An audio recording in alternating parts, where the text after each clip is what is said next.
Ini bagus pertanyaannya, oke? Ada beberapa hal dulu mesti Anda jelaskan. Kita Syafi'i.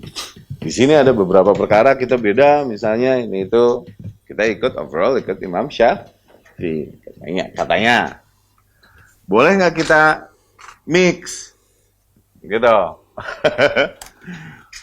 Maka ada beberapa hal dulu yang perlu kita jelaskan. Ikhwan, beda antara Imam Syafi'i dengan Syafi'iyah. Awas.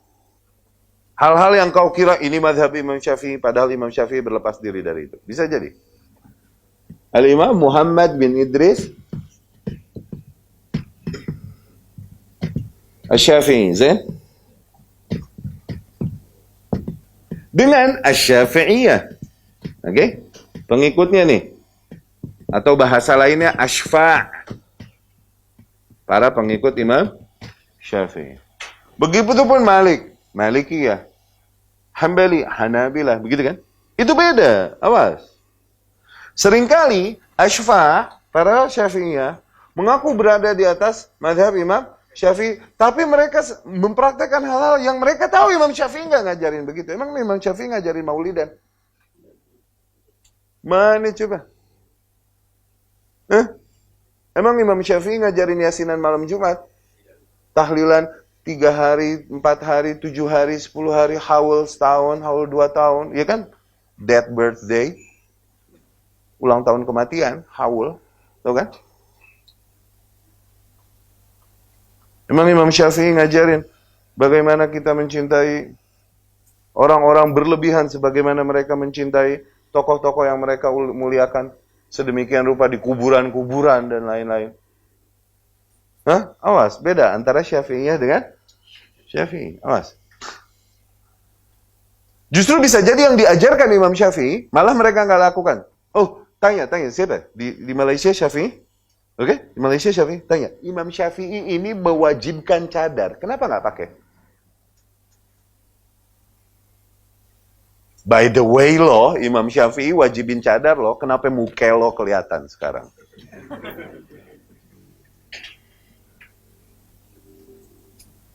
Imam Baihaqi, muridnya Imam Syafi'i, wajib cadar. Kenapa muka lo kelihatan nih? Kena matahari nih, muka lo kenapa ya? Katanya Syafi'i, nggak mau yang lain. Tutupin muka lo. Come on. Iya nggak? Dapat nggak? Awas, Syafi'i sama kayak Muhammad dan Muhammadiyah. Muhammad sallallahu alaihi wasallam. Ini orang-orang yang bersaksi bahwa Muhammad adalah utusan Allah. Mereka lakukan hal-hal yang tidak diajarkan Muhammad sallallahu alaihi wasallam. Kapan Rasul ngajarin celebrate my birthday?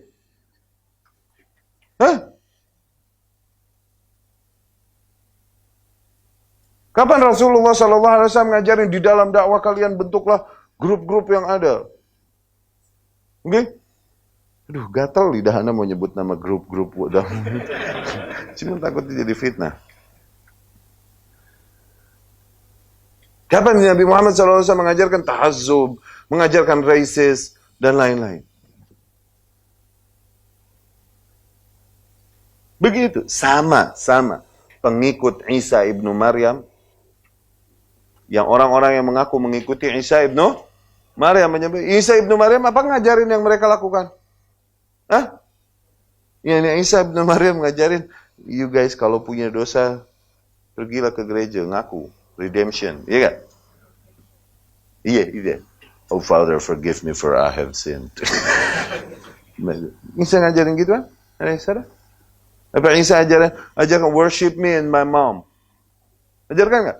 Allah bilang, ya Isa, hal anta qulta linnasi ittakhidhuni wa ummi ilahaini min dunillah. Wahai Isa, apakah kau berkata kepada para manusia tersebut, jadikan aku dan my mom dan ibuku dua Tuhan yang kalian sembah selain Allah? Tuh.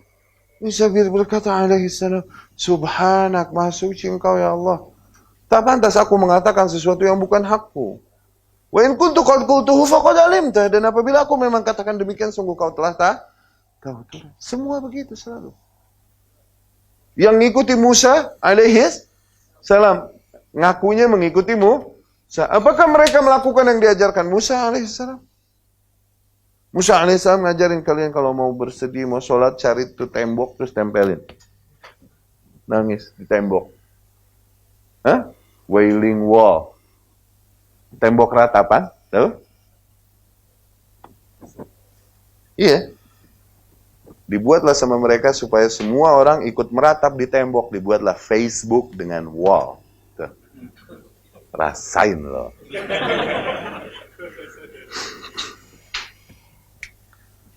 Supaya semua orang ikut budaya mereka. Tuh. Nah, awas. Bisa jadi apa yang kau kira ini adalah dari ajaran Syafi'iyah, padahal Imam Syafi'i berlepas diri dari itu.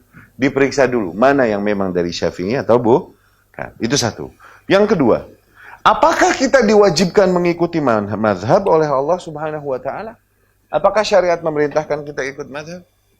Toh semua mazhab itu berpangkal pada satu manhaj kan? Buat awam yang nggak bisa meneliti, oke, ikut mazhab yang ada, ladhifi. Tapi buat penuntut ilmu, mengikuti satu mazhab, saya mubadzir. Adapun penamaan imam-imam tersebut dengan mazhab-mazhab tertentu, nanti dari sisi lain kita fahaminya, beda lagi.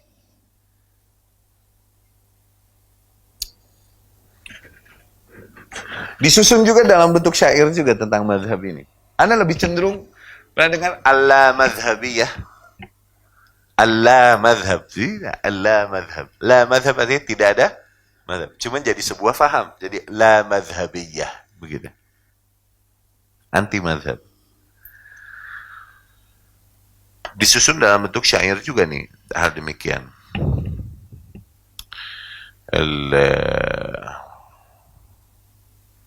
Wa qawlu a'lamil huda la yu'malu biqawlina biduni nassin yuqbalu. Dan perkataan manusia yang paling memahami petunjuk saja kita tidak amalkan, yakni perkataan Rasul sallallahu alaihi wasallam tidak kita amalkan apabila kita bilang nas ini tidak diterima, itu hadis. Ini enggak sahih, berarti enggak kita terima. Perkataan Rasul kita enggak terima kalau ternyata hadisnya enggak sahih. Udah. Fihi dalilul akhdhi bil hadithi wa dhaka fil qadimi wal hadithi. Di situ terdapat dalil bahwasanya yang diambil adalah hadisnya. Demikian dari zaman dulu sampai sekarang demikian. Qala Abu Hanifah al-imamu la yanbaghi liman lahu islamu akhdhan bi aqwaliyah hatta tu'rada 'ala al-hadithi wal kitabil murtada. Imam Abu Hanifah berkata, tidak pantas seorang muslim mengambil perkataanku begitu saja tanpa dia cocokkan dulu dengan Al-Quran dan hadis yang telah diteliti. Tuh. Berarti Imam Abu Hanifah bilang apa? Jangan ikuti aku, begitu kan? Bukan akunya. Kemudian wa malikun imamu daril hijrati qala wa qad asyara nahwal hujrati kullu kalamin minhu dzul qabuli wa minhu mardudun siwar rasuli. Imam Malik, Imam Darul Hijrah, Imam Madinah. Dia berkata sambil menuju ke arah kamar Aisyah radhiyallahu anha, kuburan Rasul sallallahu alaihi wasallam. Semua perkataan manusia bisa diambil, bisa diterima, bisa ditolak. Nah, kecuali yang datang darinya, dari Rasul sallallahu alaihi wasallam, itu wajib semua diterima. Itu. Ini jangan ambil perkataan, begitu kan?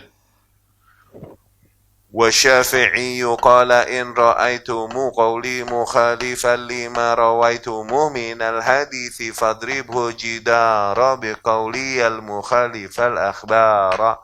Dan Imam Syafi'i bilang, apabila suatu hari kalian meriwayatkan sebuah hadis yang bertentangan dengan perkataan yang telah aku katakan, maka ambil hadis tersebut, perkataanku, kau lempar saja ke tembok. Tuh.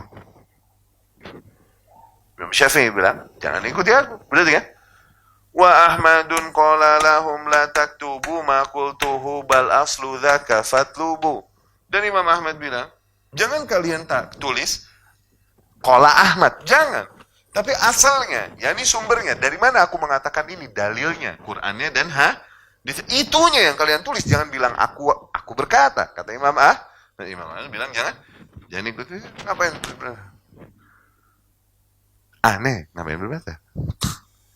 Kalau madhab maknanya harus ngikutin satu imam aja dalam hal itu, nggak seru. Syuf ikhwan, ingat. Kita diperintahkan Allah Subhanahu wa taala mengetahui, mengikuti, mempraktekkan sebatas apa yang kita punya ilmunya. Awas. Bukan mengikuti individu. Tapi pengetahuanmu sebatas apa? Gitu. Allah berfirman, patokannya begini. Wala taqfu ma laisa laka bihi ilm.